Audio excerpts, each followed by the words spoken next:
The time is 6:15. Here is the news edited by Dilini Gunawardana, read by Victor Raj. Here are the headlines of the local news. The President says that the future generation should be well educated on technology. Bus fare is slashed. The minimum bus fare is 30 rupees. Fourth round of negotiations on proposed Sri Lanka-Thailand free trade agreement commences. Central Bank warns the public of significant risks in using and investing in cryptocurrency. Time period given to expat workers to import electric vehicles is to be extended. A committee is appointed to expedite the issuing of land title deeds through the Land Reform Commission. Foreign news: Russia starts Yas international ballistic missile drills. Sports news: tennis. Carlos Alcaraz reaches the quarterfinals of the Miami Open. Local news in detail. President Ranil Wickremesinghe says that the students of the country should be thoroughly educated on every aspect of the technology. He expressed these views taking part in the prize-giving ceremony of Ananda College, Colombo. The future generation of the country should update their knowledge on technology. The President further added that once the prevailing crisis is overcome, the country should determine whether to cling to the old methods or to adopt the new world.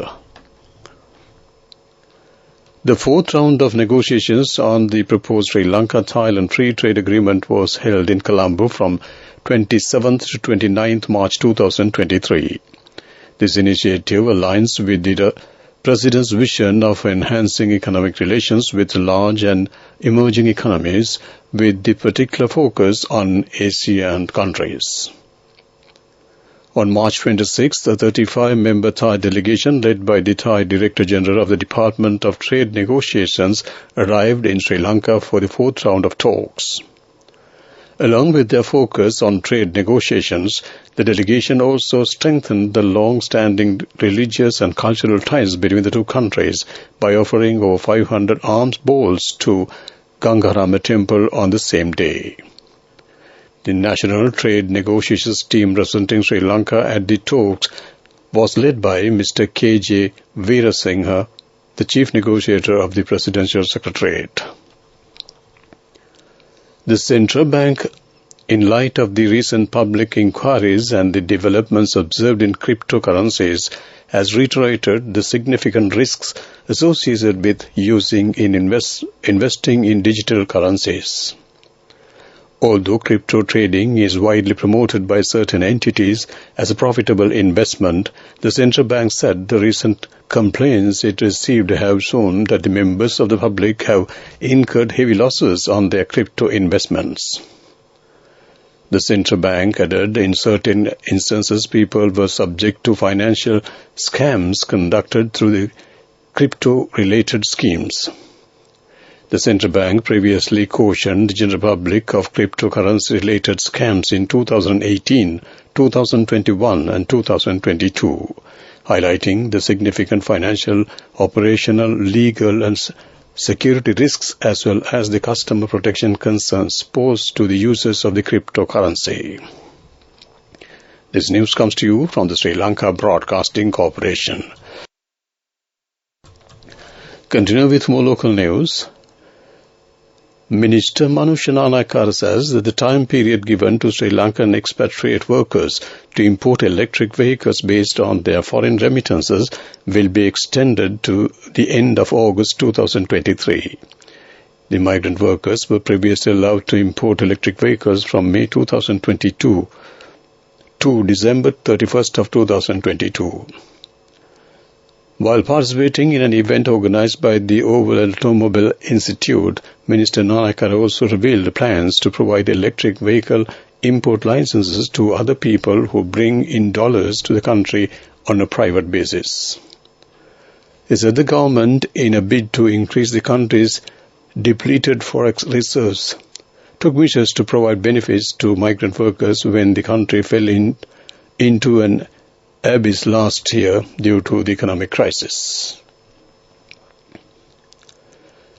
In relation to the lands given to the public by the government, a committee has been appointed at the ministerial level to expedite the issuing of land title deeds through the Land Reform Commission.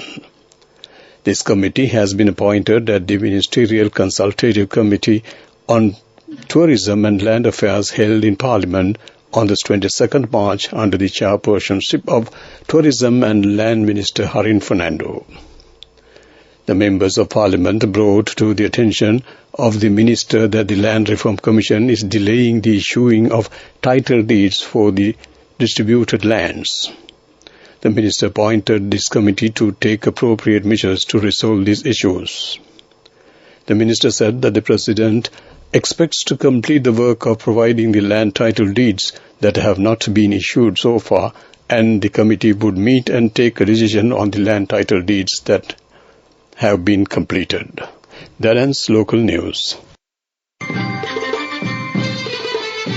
main news story is brought to you by Siddhalepa Vedamahatmya. Acting Minister of Transport Lasantha Alagevana says the bus fares will be reduced by 12.9% with effect from midnight tomorrow. He communicated this to the public while addressing a special media briefing this afternoon. Meanwhile, the minimum bus fare will be slashed to 30 rupees. The decision was taken following the fuel price reduction announced by the Ceylon Petroleum Corporation and the Lanka Indian Oil Corporation earlier today. Following the fuel price revision, which comes into effect at midnight today, Octane 92 petrol will be reduced by 60 rupees, Octane 95 petrol by the 135 rupees, auto diesel by 80 rupees, super diesel by 45 rupees and kerosene by 10 rupees a litre. That ends main news story. The main news story was brought to you by Siddhalepa Vedamahatmya. Watch Live is brought to you by CIB New Year Bonanza. Special gifts and vouchers available till the 10th of April. Special discounts up to 20% on bank cards. CIB, excellence in customer care. Dr. Deepal Pereira, a pediatrician at the Lady Ridgeway Hospital for Children, has raised concerns over an eye disease that has been observed spreading amongst children as of recently. Speaking to media, he explained that soreness or redness of the eyes and collection of eye discharge were common symptoms of the disease, adding that coughs, cold and body temperatures were also noted symptoms. Warning that the disease was one that spreads fast, he urges those displaying such symptoms to stay at home and to seek medical attention in case the symptoms do not reduce. That ends Watchlight. CIB New Year Bonanza. Special gifts and vouchers available till the 10th of April. Special discounts up to 20% on bank cards. CIB, excellence in customer care. Moving on to world news, headlines first. Russia starts Yars intercontinental ballistic missile drills. Swiss court case ties human rights to climate change. Peru president and ex-president were probed for alleged money laundering. World news in detail. Russia has started exercises with the Yars intercontinental ballistic missile system and several thousand troops in what is likely to be seen as another attempt by Moscow to show off its nuclear strength. Russia's defense minister said in total more than 3,000 military personnel and about 300 pieces of equipment were involved in the exercise. In a statement on the Telegram messaging service, more than 2,000 women are taking the Swiss government to court claiming its policy on climate change is violating their right to life and health. The case is the first time the European Court of Human Rights will hear a case on impact of climate change on human rights. It follows 6 years of unsuccessful battles through the Swiss court. The Swiss women, who call themselves the Club of Climate Seniors and have an average age of 73, say the climate change is putting their human rights, their health and even their lives at risk. The evidence to the court includes their medical reports. Peruvian prosecutors are investigating President Dina Boluarte and former President Pedro Castillo for allegedly laundering money as part of a criminal organization. The probe into the alleged crimes by Boluarte and the Castillo is part of the continuing investigation into alleged campaign finance crimes committed during the Peru's 2021 presidential race. This announcement was made after a former advisor to Castillo told local media that he had financed part of the Castillo's presidential campaign in 2021, as well as trips for Boluarte when she was running to the Castillo's vice president. To wrap up the world news, let's take a look at the headlines once again. Russia starts Iran's intercontinental ballistic missile drills. Swiss court case ties human rights to climate change. Peru president and ex-president were probed for alleged money laundering. That ends world news. Development news. The Cabinet of Ministers this week approved a proposal to establish a road maintenance fund with an initial capital infusion of 100 million rupees and to charge an annual fee per vehicle. Ministers Transport and Highways Bandula Gurubandhan assured the approval of the Cabinet of Ministers established the proposed fund through an Act of Parliament amidst fiscal constraints. President Ranil Wickremesinghe proposed to establish a fund for road maintenance with an initial allocation of 100 million rupees in the 2023 budget. That ends development news. Moving on to sports news. Spain's world number one Carlos Alcaraz defeated American Tommy Paul in straight sets to reach the quarterfinals of the Miami Open. The US Open champion won 6-4, 6-4 to extend his winning streak to 9 matches.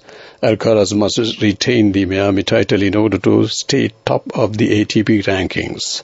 He will play another American, Taylor Fritz, in the last 8th after the 9th seed beat Denmark's Holger Rune 6-3, 6-4. Victory in the tournament would also see him achieving the rare Sunshine Double following his title win at Indian Wells earlier in March. In the women's draw, Wimbledon champion Elena Rybakina progressed to the last 4 with a 6-3, 6-0 win against Italy Martina Trevisan. That ends sports news. Sneha Sedayada from NSB. NSB is proud to present the NSB Hapan account with a deposit of 2,000 rupees for all children born in March 2023 from NSB. Business News, sponsored by National Savings Bank, the safest place for your money. Salenco Life celebrated its 35th anniversary and 9th year of market leadership with a spectacular annual awards event at which it recognized 259 exceptional performers with generous awards that fittingly rewarded their outstanding contributions to the company's results in 2022, held at the Hilton Colombo. The awards party and dinner show the presentation of the total of 350 awards. That ends business news. Business News, sponsored by National Savings Bank. Sneha Sedayada from NSB. Commemorating International Women's Day and their 51st anniversary in March, NSB is proud to present the NSB Hapan account with a deposit of 2,000 rupees for all children born in March 2023. Enjoy a host of benefits throughout March. A tribute to motherhood and our future generation from NSB.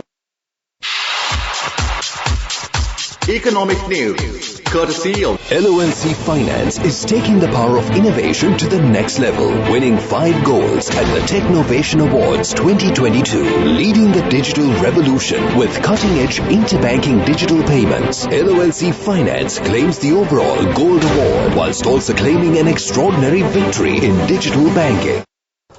The cabinet nod has been granted to call for fresh tender to procure an estimated 2.25 million metric ton of coal required for Lakvijay coal power plant in Noracholi for the term 2023 and 2024 under the government procurement process. Minister of Power and Energy Kanchana Vijayasakara sought the approval of the Cabinet of Ministers to take necessary steps to implement the procurement process in order to secure the record coal for the 2023-2024 period. That ends economic news.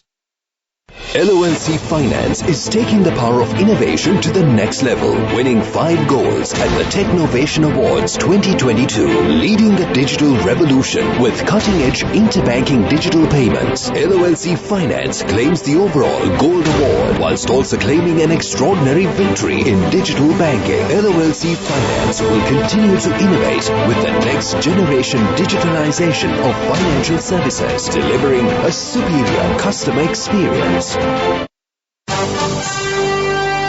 Weather report. Showers or thundershowers may occur at a few places in the western, Sabaragamu, Uva, southern and northwestern provinces and in the Kandy, Nuwara and Mana districts during the afternoon or night. That ends weather report. To wrap up the evening news on Radio Sri Lanka, let's take a look at the headlines once again. The President says that the future generations should be well educated on technology. Bus fare is slashed. The minimum bus fare is 30 rupees. Fourth round of negotiations on proposed Sri Lanka-Thailand Free Trade Agreement commences. Central Bank warns the public of significant risks in using and investing in cryptocurrencies.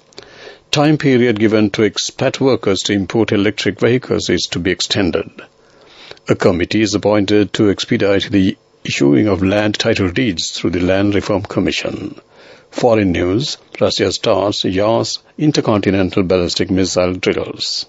Sports news, tennis, Carlos Alcaraz reaches the quarterfinals of the Miami Open. With that, we wrap up the evening news on Radio Sri Lanka.